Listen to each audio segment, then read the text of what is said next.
আমাদের দেশে এসে এখানে বিএনপিকে আবারও মদত দেবে, চাঙ্গা করবে, সেই পরিস্থিতি বোধ এখন বিশ্ব রাজনীতিতে মোটেই নেই।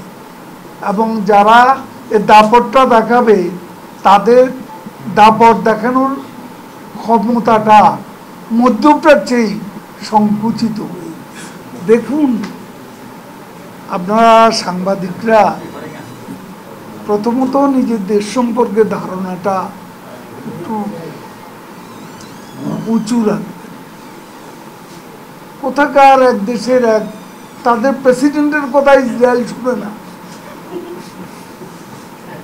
তাদের প্রেসিডেন্টের গাজায় সিজফায়ারের বিষয়ে তাদের প্রেসিডেন্টের কথা শুনে না। নেতানিয়াহু ওপেনলি বলেছে বাইডেনের সাথে আমাদের আগেও পার্থক্য ছিল। কাজে বাইডেন কি বলল, আমাদের কাজ আমরা করব, প্রয়োজনে উইল ফাইট অ্যালোন, আমরা একা যুদ্ধ করব। কিন্তু রাফা আক্রমণে বাইডেনের নির্দেশ তারা চরমভাবে উপেক্ষা করেছে। এখন আমরা যারা জনগণের ভোটে নির্বাচিত সরকার, আমরা কাকে ভয় পাব? পররাষ্ট্র সহকারী পররাষ্ট্রমন্ত্রী তিনি আসছেন, তাদের কোন উদ্দেশ্য আছে আমরা জানি না। কিন্তু আমরা এটা বলতে চাই যে কেউ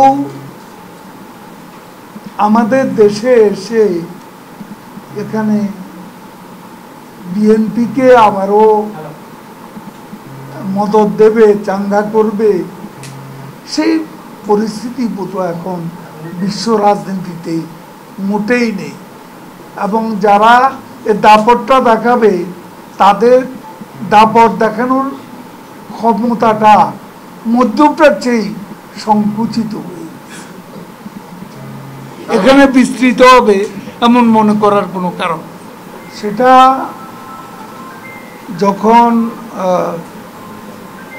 নির্বাচনের পর প্রেসিডেন্ট বাইডেন যে চিঠি আমাদের প্রধানমন্ত্রীকে দিয়েছে, সেই চিঠিতে আমেরিকার যে দৃষ্টিভঙ্গি প্রতিফলিত হয়েছে, আমরাও এখানে বাস্তবে দেখব সেটার প্রতিফলন বাস্তবে কতটা, তার উপরে নির্ভর করবে আমাদের প্রতিক্রিয়া।